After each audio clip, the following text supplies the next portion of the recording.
Kebaikan kalsium score ni kita boleh kira resiko kau untuk kena.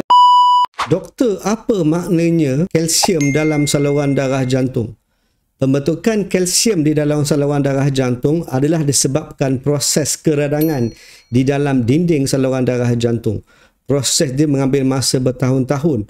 Permulaan dia adalah keradangan di dalam dinding saluran darah jantung. Macam mana nak detect kalsium? Satu cara dia adalah buat CT, coronary calcium score. Guna mesin CT scan macam bawah ni, masuk dalam terowong tanpa apa-apa injection, buat x-ray je, boleh nampak kekerasan di dalam dinding saluran darah jantung. Punca utama kalsium di dalam dinding saluran darah jantung adalah inflamasi di dalam dinding saluran darah jantung.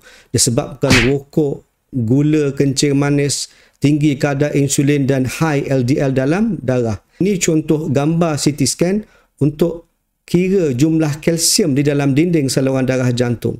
Yang belah kiri bawah ni adalah contoh saluran darah yang tak ada kalsium. Tengok semua warna hitam dan kelabu saja. Yang tengah-tengah ni kita boleh nampak, bagi saya zoom sikit, kita nampak dia ada sikit putih-putih. Putih-putih ni dalam saluran darah jantung adalah pembentukan kalsium ataupun kekerasan di dalam dinding saluran darah jantung. Kita tengok yang belah kanan ni pula contoh orang ni yang ada banyak kalsium. Kalsium score dia sangat tinggi.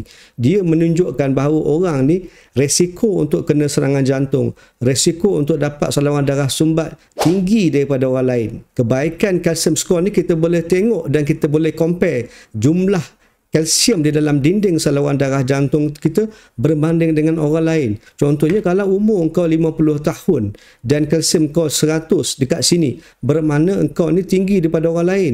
75% daripada lelaki, orang umur macam kau, kalsium dia kurang daripada engkau punya. Kalau kalsium kau boleh kurang 10, bermakna kebanyakan orang lain kalsium dia lagi tinggi daripada engkau. Jadi kebaikan kalsium score ni kita boleh kira resiko engkau untuk kena sakit jantung, kena serangan jantung berbanding dengan orang lain. Dah faham? Sila like, follow dan komen.